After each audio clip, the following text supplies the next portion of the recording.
이제 우리는 지난 시간에 들었던 말씀을 다시 한번 기억하려고 합니다. 우리는 지난 시간에 믿음의 기도에 관해 말씀을 들었습니다. 믿음의 기도가 뭔가? 그것은 믿는 자가 드리는 기도. 조금 더 내용을 좀 더 많이 말씀드리면 하나님을 주로 믿는 자가 드리는 기도를 줄여서 믿음의 기도 이렇게 말씀드린다고 우리가 함께 나누었지요. 여기서 중요한 것은 하나님을 어떻게 이해하느냐 하는 것이었습니다. 만약 하나님이 주관자이시라고 한다면 내 인생에서 일어나는 모든 일은 주관자 대신 하나님의 뜻 아래에서 일어난 일입니다.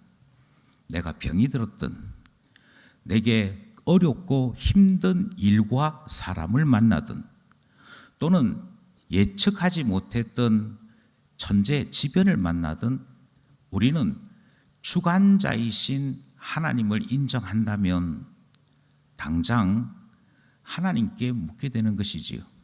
모든 세상을 다스리시는 하나님께서 내 인생 가운데 이런 일을 만나게 하셨는데 주님의 뜻이 무엇입니까? 주님이 저에게 무엇을 말씀하시고자 하십니까? 이것을 묻게 되는 것이지요. 그리고 우리가 진심으로 주의 말씀을 통해 하나님 앞에 진심으로 기도하게 된다면 주님께서 우리 인생 가운데 일으키시는 모든 일에는 주님의 뜻이 있음을 발견하게 됩니다. 주님의 뜻은 우리가 하나님의 거룩한 나라와 백성 되는 것입니다. 에베소서의 말씀대로 표현하자면 거룩하고 흠이 없는 하나님 백성이 되어 거룩하신 하나님과 영원히 함께 할 수 있는 존재 되기까지 우리를 빚으시고 우리를 만드시는 분이 하나님 되시는 것을 발견하게 되는 것이지요. 그런데 이와 같은 발견이 일어나기 위해서는 우리가 겸손해져야 합니다. 다시 한 번 더 내가 무슨 죄를 지었다고, 나한테 무슨 허물이 크게 있다고, 왜 내게 이런 일이 생기느냐 하는 눈으로는 하나님의 뜻을 발견할 수 없습니다. 하나님이 주인 되시는 것을 진심으로 고백하고 그 주 되신 하나님 눈 앞에서 주님의 뜻을 찾으려고 하는 그런 기도여야 주님의 계획이 보이고 역사가 나타나고 응답이 이루어지는 것, 그것을 줄여서 우리는 지난주에 믿음의 기도라고 배웠던 것입니다. 그렇게 믿음의 기도를 드리고자 한다면 우리 자신을 하나님의 눈으로 볼 수 있어야 하는 것인데 우리는 한쪽으로 쏠려 있는 존재인지라 자꾸만 변명하고 자꾸만 엉뚱한 이야기를 하지 하나님의 눈으로 나 자신을 보는 일을 제대로 할 수가 없습니다. 그래서 하나님께서 교회에 직분자를 세우셨습니다. 하나님께서 우리를 어떻게 보시는지를 대신하여 전하는 치리자가 교회 안에 있으니 우리는 그 치리자를 장로라고 부르는 것이고, 성경은 병 들었을 때 그리고 고난 당할 때 장로를 불러서 기름을 바르고 하나님 앞에 회개할 것이 없는지 살피며 주님 앞에 기도하는 자가 되어야 할 것을 말씀하신 것이지. 곧 거룩함과 회개로 기도할 때 우리는 믿음의 기도가 되는 것이고 이를 통하여 하나님께서 역사하신다 하는 기도의 교훈을 배운 것입니다. 그리고 오늘 본문이 이어지는 것이지요. 중요한 것은 앞서 있었던 본문이나 오늘 본문이나 기도에 대한 하나님의 가르침은 동일합니다. 야고보서에서 가르치는 기도는 회개와 거룩함에 대한 기도이고 마태복음에서 가르치는 기도는 능력과 대단한 기적의 기도다, 그런 것이 아닙니다. 성경 66권이 가르치는 교훈은 언제나 동일합니다. 기도가 참다운 기도가 되려면 어찌해야 되느냐? 믿음의 기도 드려야 된다 하는 말씀 들었다면 오늘 본문 16절이 동일하게 우리에게 가르칩니다. 함께 16절 말씀 합독하겠습니다. 시작. 그러므로 너희 죄를 서로 고백하며 병이 낫기를 위하여 서로 기도하라. 의인의 간구는 역사하는 힘이 큼이니라. 아멘. 16절 말씀에서 우리는 두 가지 기도에 대한 교훈을 만납니다. 하나님께서 기도를 가르치면서 두 가지로 결론을 내시는 것이지요.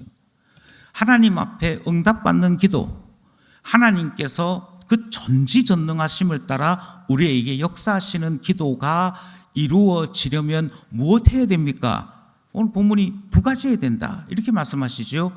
첫 번째는 죄를 서로 고백하는 거 해야 한다 이렇게 말씀하십니다. 죄를 서로 고백한다라고 말을 할 때 앞에 있는 본문의 상황을 따라 말씀드리자면 기도를 요청한 병자도 하나님 앞에 죄를 고백하는 거 해야 합니다. 동시에 이 사람을 감찰하러 갔던 장로 또한 하나님 앞에 나의 허물은 없는지 다시 한번 살피는 것 해야 합니다. 그래서 오늘 본문을 보시면 죄를 고백하는 것, 회개하여 하나님 앞에 죄를 떨쳐버리는 일이 중요한데 이것은 기도를 요청한 병자만의 요건이 아니라 기도하며 살피러 간 감찰자인 장로들에게도 동일하게 해당되는지라 두 사람이 다 상대방 모두가 다 서로 죄를 고백하는 거 해야 한다 이렇게 말씀합니다. 이게 먼저입니다. 이게 먼저고 그 다음 해야 될 일은 병 낫기를 위해 또 서로 기도하는 일 해야 한다라고 말씀하시는 것이죠. 이 본문에서 기도에 대해 가르치는 교훈이 무엇인지 다시 한번 살펴보십시오. 강조점은 분명합니다. 그 강조점은 기도를 들으시는 분이 하나님이시라면, 응답을 베푸시는 분도 하나님이시라면 하나님께서 응답하실 만한 기도를 드릴 수 있어야 한다라고 하는 것입니다. 이것이 핵심이지요. 이것이 핵심이라고 한다면 우리는 다시 한 번 더 기도란 나의 열정, 나의 뜨거움, 내가 얼마나 오랜 시간 기도했는지, 내가 얼마나 많고 높은 목소리로 기도했는지가 중요한 것이 아님을 깨닫게 됩니다. 자꾸만 나에게로 와서 나의 기준을 충족시켜 하나님이 자동적으로 응답하실 것이라고 생각하는 모든 생각을 버리셔야 합니다. 믿음의 기도가 응답받는 기도입니다. 하나님이 어떤 사람에게 긍휼을 베푸시고 응답을 베푸시는지를 잘 생각하면서 거기에 맞추어 하나님 앞에 기도할 줄 아는 사람이 하나님 아는 사람인 것이지요. 이 모든 것을 줄여서 무엇이라고 얘기하느냐 하면 바로 이렇게 기도하는 것을 의인의 기도라 그렇게 말씀하는 것이죠. 의인이란 내가 대단한 사람이 되어서 하나님 보시기에도 내가 괜찮은 사람 되어진 것 이런 의미가 아닙니다.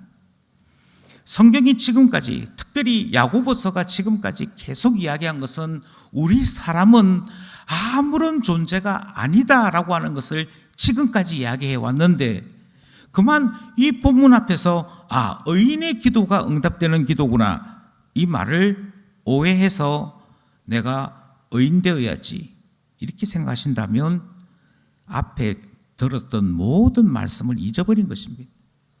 의인이란 하나님을 인정하는 사람입니다. 의인이란 내 공로, 내 자격으로 천국 가겠다는 사람이 아니고 주님께서 긍휼 베풀어 주실 때 하나님께서 나를 하나님 소유 삼아 주실 때 그제서야 내 인생에 소망이 있고 내 인생에 능력이 나타날 수 있음을 고백하는 믿는 자 신자, 그를 의인이라고 부르는 것이지. 그러니 의인의 기도라는 말은 참으로 믿는 자가, 참으로 신자가 신자답게 기도하는 것을 의인의 기도라고 말하는 것이고요. 오늘 본문이 우리에게 강조하는 바는 바로 이 사실인 것입니다. 여러분, 어떤 기도가 응답이 되는 줄 아십니까? 어떤 기도가 역사하는 힘이 큰 기도인 줄 아십니까? 그것은 바로 하나님을 하나님으로 고백하고 그 하나님을 믿는 사람 되어 주님의 긍휼을 입는 은혜가 있을 때 기도의 역사가 나타나는 것이고 응답이 이루어지는 것입니다 하는 말씀이 우리가 함께 나누는 것이죠. 그러므로 우리는 오늘 본문 말씀에서 한 가지 사실을 기억해야 합니다. 그것은 의인이란 하나님을 믿는 자인 것이고, 이 말을 다르게 신자라고 말씀드릴 수 있는 것이지요. 이것이 오늘 본문이 우리에게 강조하는 바입니다. 그런데 대단히 안타깝게도 오늘 이 짧은 본문 안에도 우리는 종종 오해하는 것이 있습니다. 우리가 오해하는 것 중에 하나는 바로 그 다음에 이어지는 17절과 18절 말씀만 들어가면 그만 우리가 지금까지 들었던 말씀들, 기도에 대한 모든 교훈들, 신앙이 무엇인가라고 하는 것에 대한 가르침을 싹 잊어버립니다. 17절, 18절 말씀이 무엇이길래 이렇게 오해를 하느냐? 그것은 능력의 선지자 엘리야에 대한 것입니다. 먼저 17절, 18절 말씀을 다시 한 번 더 합독하고자 합니다. 17절입니다. 시작. 엘리야는 우리와 성정이 같은 사람이로되 그가 비가 오지 않기를 간절히 기도한즉 3년 6개월 동안 땅에 비가 오지 아니하고 18절 다시 기도하니 하늘이 비를 주고 땅이 열매를 맺었느니라. 아멘. 여러분, 여기에서 우리가 세 가지 정도 오해를 합니다. 세 가지 정도 오해를 하는데 오늘은 두 가지 정도를 함께 나누려고 합니다. 이 본문에서 오해하는 첫 번째는 자꾸만 엘리야에 주목합니다. 엘리야에 주목을 하면서 성경이 이야기하는 기도에 대한 이야기를 잊어버립니다. 지금 우리는 계속 기도를 배우고 있습니다. 앞에서 배운 것은 믿음의 기도해야 된다는 거 배웠습니다. 오늘 본문 16절에서는 의인의 기도, 하나님을 하나님으로 고백하는 신자여야만, 하나님 앞에 죄를 고백하고 죄 사하시는 분이 하나님이심을 고백하는 신자의 기도여야만 응답이 있다는 기도에 대한 말씀을 잘 들어왔습니다. 그래서 16절까지 기도에 대한 이야기를 잘 들어왔던 우리인데 17절만 가면 그만 혼란을 일으키기 시작합니다. 이것이 우리가 하나님 말씀을 단단히 배우지 아니할 때 일어나는 혼란인 것이지. 17절 말씀이 우리에게 이렇게 얘기합니다. 엘리야는 우리와 성정이 같은 사람이다. 이 이야기부터 먼저 시작한 거잖아요. 17절에서 혹시 엘리야 이야기할 때마다 사람들이 자꾸 엘리야를 주목할까 봐, 아니 여러분, 제가 지금부터 엘리야 이야기할 텐데요, 먼저 기억하실 것은 엘리야는 우리하고 똑같은 사람입니다. 이 이야기부터 하고 있더라는 것입니다. 이 이야기는 여러분 다시 말씀드립니다. 우리가 주목하고자 하는 것은 사람 엘리야가 아닙니다. 우리가 엘리야에 대해서 주목하고자 하는 것은 엘리야가 드렸던 기도를 주목하고자 하는 것입니다. 이 이야기를 하고 있는 것인데 자꾸만 착각하는 것이지. 그래서 미리 못을 박은 것입니다. 여러분 오해하지 마십시오. 지금 제가 말하는 것은 사람 이야기 아닙니다. 엘리야는 대단한 사람이야, 이렇게 결론이 나면 지금까지 우리가 함께 배웠던 말씀들이 다 사라지는 것입니다. 엘리야가 대단한 사람이다가 아니라니까요. 그는 우리와 성정이 같은 사람입니다. 이 이야기가 처음 등장하지 않습니까? 여기에 성정이 같다라는 말은 깊은 뿌리에서부터 겉모습까지 사실은 똑같다 하는 얘기입니다. 우리와 동일한 사람, 우리와 동일한 약점을 지닌 그 뿌리조차 같은 존재라는 의미를 가지고 있습니다. 여기에 등장하는 이 성정이 같다는 말이 사도행전 14장에 다시 한번 드러났습니다. 그때 이 말이 어떻게 쓰여졌는지를 이해한다면 엘리야는 우리와 성정이 같은 사람이라는 말의 의미를 이해할 수 있습니다. 사도행전 14장 14절 15절을 함께 읽으려고 합니다. 14절입니다. 시작. 두 사도 바나바와 바울이 듣고 옷을 찢고 무리 가운데 뛰어들어가서 소리 질러 이르되 여러분이여 어찌하여 이러한 일을 하느냐. 우리도 여러분과 같은 성정을 가진 사람이라. 여러분에게 복음을 전하는 것은 이런 헛된 일을 버리고. 이게 무슨 사건이냐면요, 루스드라라고 하는 곳에 가서 복음을 전했습니다.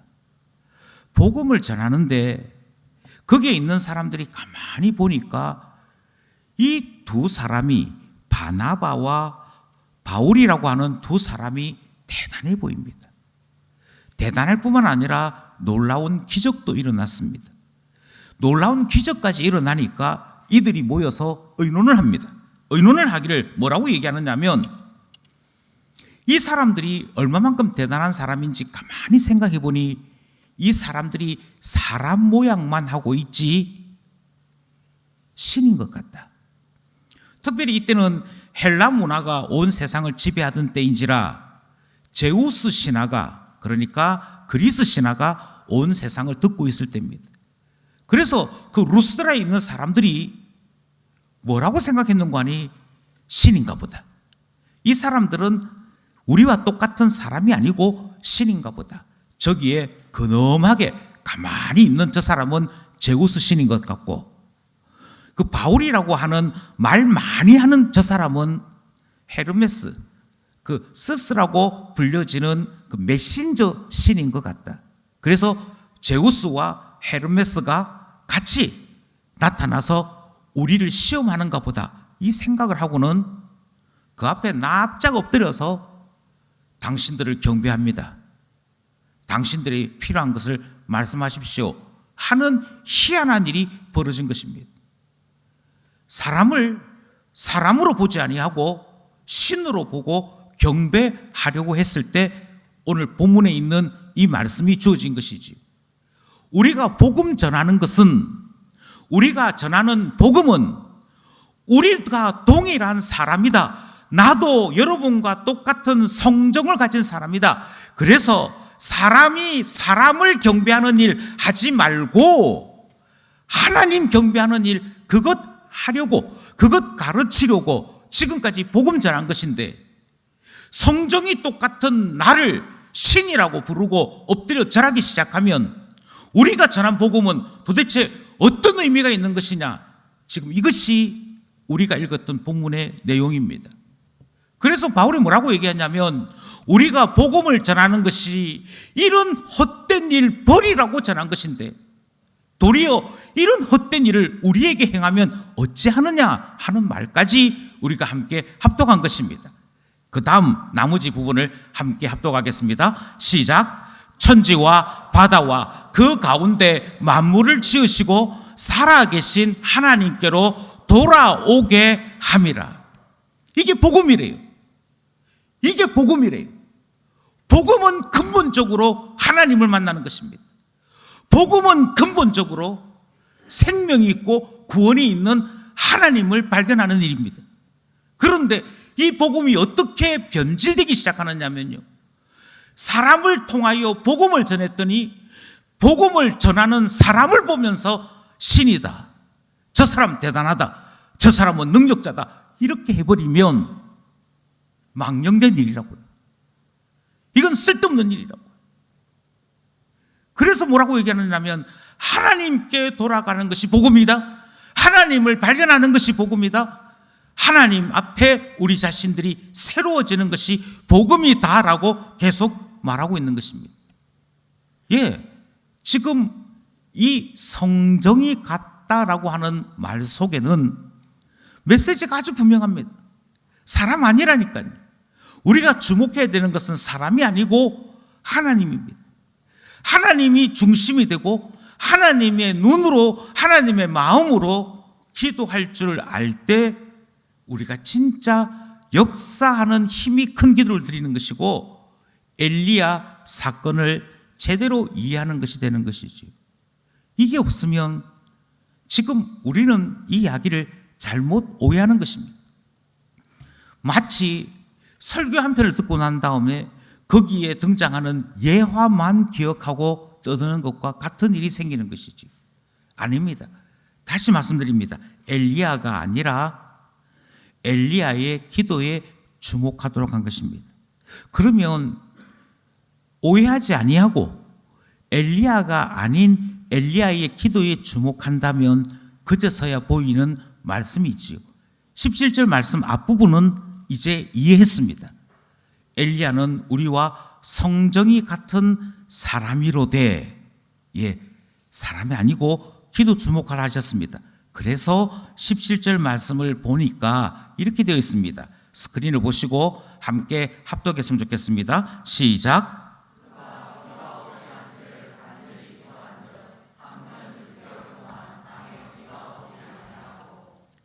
이것이 지금 성경이 우리에게 주목하게 하는 내용입니다. 그가 기도했는데 기도의 내용이 무엇이냐? 하나님 앞에 첫 번째 드렸던 기도는 하나님 비가 오지 않기를 원합니다. 그랬더니 하나님께서 3년 6개월 동안 비 주지 않으셨다는 것입니다. 이게 지금 우리로 하여금 주목하게 하는 내용입니다. 여기서 또다시 사람들이 오해를 합니다. 두 번째 오해가 무엇이냐면 엘리야의 기도를 주목하기는 주목하는데 그 엘리야의 기도를 보면서 기적만 보는 겁니다. 그 엘리야의 기도를 보면서 기적만 본다라고 말씀드린 것은 엘리야 기도 대단하지요. 하늘을 움직이지 않습니까? 그리고는 뭐라고 얘기하느냐 하면 수련회를 가거나 또는 큰 행사를 준비하게 될 때 하나님, 엘리야가 기도하니까 3년 6개월 동안 비가 안 왔습니다. 우리가 행사를 준비하고 있는데, 수련회를 준비하고 있는데 일기예보에 장마가 온답니다. 태풍이 온답니다. 엘리야에게 응답하신 것처럼 우리 행사하는 가운데 비가 오지 않게 해주십시오. 그렇게 기도하는 교훈을 가진 사람들이 있더라는 것입니다. 이렇게 이해하는 것은 아직도 엘리야의 기도를 이해 못한 것입니다. 무엇만 봤냐면, 아니 사람 보지 말고 기도 봐. 그래, 기도를 본 거예요. 기도를 보는데 와, 하늘을 움직이네요. 엘리야가 기도하니까 하늘에 비가 왔다가 안 왔다가 대단하네요. 이런 능력이 나한테도 있었으면 좋겠습니다. 로 간다는 것입니다. 이래 되면 이건 우상 숭배입니다. 하나님께서 쓰셨던 사사 가운데 기드온이라고 하는 사사가 있었습니다.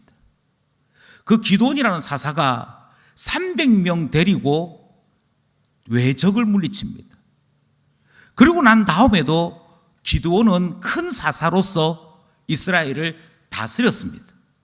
그 이스라엘을 다스릴 때 기드온이라고 하는 한 사람이 보여준 리더십이 얼마나 많은 사람들에게 큰 영향을 끼쳤던지, 똑같은 사람인데도 기드온을 대할 때 자꾸만 제대로 쳐다볼 수가 없었습니다.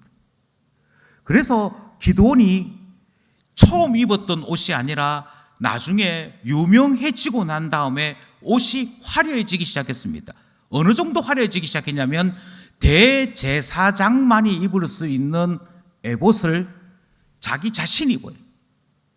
화려하게 옷을 입고 자기 자신이 엄청난 사람인 것을 자기 자신도 과시했고, 이스라엘 사람들도 저 사람 대단한 사람이야, 대단한 사람이야 했습니다. 대단했지요. 크게 쓰임 받았지요. 그런데 죽고 난 다음에 그가 남긴 유품인 그 에봇을, 그 옷을 사람들이 벽에다 걸어놓고 그 앞에 절을 하기 시작합니다. 이 옷이 어떤 옷인 줄 알아? 그 대단한 사사 기드온 거야. 누굴 믿는 겁니까? 도대체 누굴 믿는 겁니까? 우리는 계속해서 복음이란 하나님께 돌아가는 거다. 기도란 응답하시는 하나님의 뜻을 구하는 것이다. 하나님 앞에 다가설 수 없는 존재라면 하나님께서 우리에게 질병을 주셔서 책망하시는 것이라면 하나님 앞에 회개부터 해야 된다. 이게 기도다. 계속 그거 배우고 있는데 엘리야 이야기에 가서는 갑자기 이 모든 교훈은 다 사라집니다. 그리고 뭐만 남느냐면 나도 엘리야처럼 하늘을 움직이는, 천체를 움직이는, 이 땅에 있는 모든 기후들을 내 마음대로 조종하는, 그래서 하나님 비 주십시오 하면 비 주고 태양 주십시오 하면 태양 주고 하는 그런 능력을 갖춘 기도자였으면 좋겠다라고 생각하는 것입니다. 이게 이단으로 빠지는 가장 빠른 길입니다. 잘 왔다가, 정말 잘 왔다가 맨 끝에 가서 결국은 사람이 되는 것은 우상숭배입니다. 망령된 일입니다. 성경이 우리에게 가르치는 분명한 사실은 비가 오든지 파도가 뛰놀든지 바람이 불든지 그 모든 것을 결정하시는 분은 하나님뿐입니다.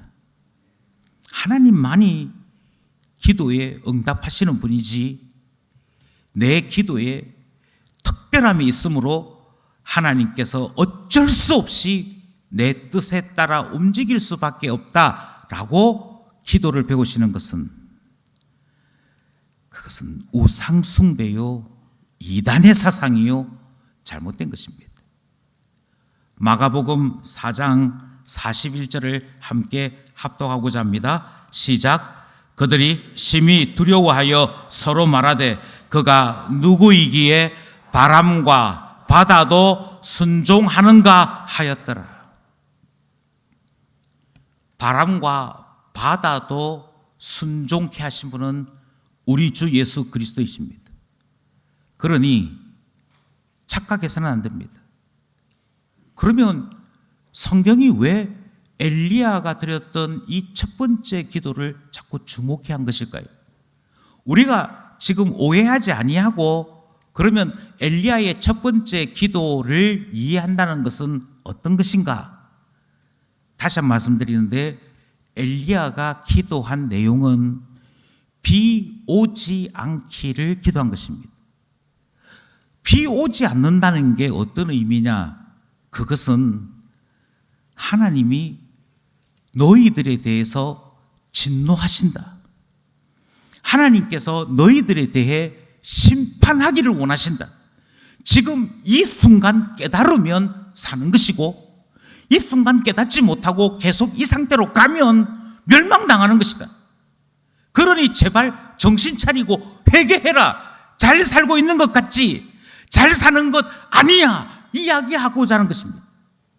이 내용이 어디에 있느냐? 신명기 28장 24절에 등장합니다. 참고로 신명기 28장은 앞부분과 뒷부분의 내용이 전혀 다릅니다. 앞부분은 어떻게 출발하느냐면 너희가 삼가 너희에게 전하여 준 하나님 여호와의 율법의 말씀을 듣고 지켜 행하면 하나님께서 너희들에게 이런 복 주신다 하는 내용이 등장합니다. 우리가 잘 아는 대로 들어가도 나가도 앉아도 서도 하나님이 복 주신다는 내용이 1절로부터 앞부분 14절까지 등장을 하는 것입니다. 그리고 난 다음에 뒷부분은 전혀 반대의 내용이 등장합니다. 하나님께서 너희에게 주신 이 율법의 말씀을 순종하지 아니하면, 배반하고 거절하면 어떤 일이 일어나느냐? 하나님이 심판하시는 일이 일어난다. 그 가운데 24절이 있는 것이지. 24절 말씀 이렇습니다. 24절 말씀 함께 합독합니다. 시작. 여호와께서 비 대신에 티끌과 모래를 내 땅에 내리시리니 그것들이 하늘에서 내 위에 내려 마침내 너를 멸하리라. 신명기 28장은 유대인이라면, 이스라엘 사람들이라면 어릴 때부터 배우는 말씀입니다. 신명기 6장에 있는 말씀과 같이 율법을 배우기 시작할 때 제일 먼저 배우는 것이 하나님 안에 있으면 복을 받고 하나님을 떠나면 멸망이다 하는 말씀을 어릴 때부터 배웁니다. 그러니 이 말씀을 모든 이스라엘 사람들이 다 압니다. 하나님에 대하여 훈련받았고 토라에 대하여 배운 것이 있다면 제일 처음 배우는 것이라니까요. 비가 오지 않는 것은, 그리고 비가 그치고 비 대신 티끌이, 모래가 공중에 휘날리는 것은 하나님이 멸망키로 작정하시고 심판을 행하시는 것이다. 이 말씀을 따라 엘리야가 기도한 겁니다. 왜 기도했겠습니까? 엘리야는 도대체 왜 하필 많고 많은 기도 가운데 이 기도를 했겠습니까? 그것은 이스라엘이 우상 숭배했기 때문입니다. 그것은 이스라엘이 하나님 앞에 제대로 사는 신앙인으로서의 삶을 버렸기 때문입니다. 특별히 이 당시에 이세벨이라고 하는 악한 우상을 섬기는 이방인이 왕비가 되어서 온 이스라엘을 영적으로 악한 물을 들이기 시작했을 때입니다. 주를 섬기는 선지자를 죽였을 때이고 바알 우상을 온 땅에 심을 그때였습니다. 그럼에도 불구하고 아합은 페니키아 제국의 힘을 얻게 되었다는 그것 때문에 두로와 시돈의 엄청난 돈과 그 재력을 얻게 되었다라고 하는 그 위로 때문에 하나님을 두려워하기보다는 돈의 힘에 취하여 살아갈 바로 그때였습니다.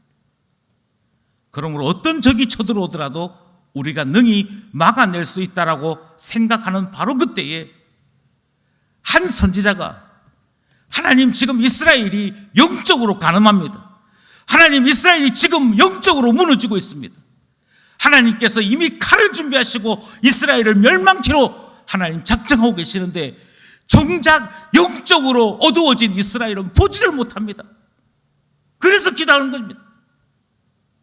하나님 기도하오니 이스라엘 백성이 지금 죽음 가운데 있는 것을 깨달을 수 있도록 비를 그쳐주십시오. 저들의 농지에, 저들의 밭에 비가 오지 아니하므로 곡식이 타들어가는 그 현장을 눈으로 보게 하심으로 하나님의 진노가 얼마나 불과 같이 타오르는지 깨달을 수 있도록 해주십시오. 그 기도를 드린 겁니다. 엘리야가 간구한 것은 회개의 기도입니다. 엘리야가 하나님 앞에 요구한 것은 하나님의 뜻, 하나님이 지금 무엇을 말씀하시는지 그 뜻을 드러내달라 기도한 것이지요. 그러니 오해하지 마십시오. 엘리야가 얼마나 대단했든지 하늘에 비도 내리게 했다가 거치게 했다가 그런 능력이, 그 능력이 아닙니다. 만약 엘리야에게 능력을 이야기하고자 한다면 엘리야가 하나님 앞에 기도했던 능력은 회개케 하는 능력입니다. 하나님, 저 완악한 백성 이스라엘 회개하게 해주십시오. 하나님께 돌아오게 해주십시오. 그래서 저들이 드리는 예배가 참 예배 되도록, 저들이 드리는 기도가 참 기도 되도록 하나님을 다시 주인 삼게 해주십시오. 그 내용인 것이지요. 이것이 오늘 17절이 우리에게 가르치는 교훈인 것입니다. 사랑하는 성도 여러분, 우리는 이 시간 역사하는 힘이 큰 기도가 어떤 것인지를 배우고 있습니다. 그리고 우리는 16절과 17절 말씀을 통해 하나님의 뜻에, 하나님의 말씀의 교훈을 함께 나누는 것이지. 만약 우리가 하나님이 역사하시는 힘이 큰 기도를 드리고자 한다면 오늘 본문이 무엇이라 말씀했는지 기억하셔야 됩니다. 먼저 기억하실 것은 사람이 아니라 모든 기도의 응답은 하나님께 있음을 기억하셔야 됩니다. 예수 그리스도께서 기도를 가르치실 때에도요, 우리 주님께서 기도를 가르쳐 주실 때에도요, 하늘에 계신 우리 아버지라고 기도를 가르쳤습니다. 하나님 아버지께 기도합니다. 기도 응답 하나님 아버지가 하십니다. 그러므로 하나님 눈으로 기도할 수 있을 때 응답이 있음을 기억해야 할 것입니다.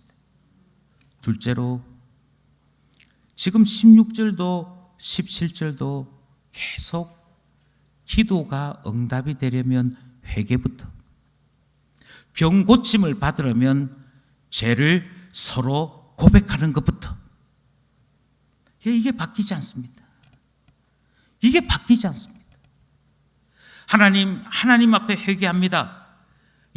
내가 회개할 것이 없다 싶을 그때에도 다시 한번 거룩하신 하나님 눈에 비추어 우리 자신을 겸손히 낮추고 우리의 연약함과 우리 안에 있는 수많은 생각들에 대해 하나님 앞에 내어놓기 시작한다면 하나님은 우리를 긍휼히 여기시고 응답하십니다만, 교만하면 하나님은 대적하십니다. 교만한 자에게 하나님은 언제나 진노하십니다. 그러므로 우리의 삶 속에 회개는 계속되어야 합니다. 회개하여 예수 그리스도를 주로 고백한 그때로부터 주님 만나는 그 순간까지 우리의 기도는 진행되는 것이지, 회개했으므로 나는 끝났다, 해결했다 이렇게 하는 것은 아직도 신앙이 무엇인지를 모르는 것입니다. 회개했으므로 회개한 자로 계속 살아가야 할 것입니다. 하나님 앞에 낮추면 낮출수록 하나님이 높여주신다는 사실을 기억해야 하는 것이지요. 우리는 이 두 가지를 배웠습니다. 그리고 이 두 가지를 배웠으니 역사하는 힘이 큰 기도의 사람이 되어야 할 것입니다. 이 은혜가 우리 모두에게 있어 기도할 때마다 주께서 긍휼 베푸심이 풍성한 우리 모두 되기를 소원합니다. 기도드리겠습니다.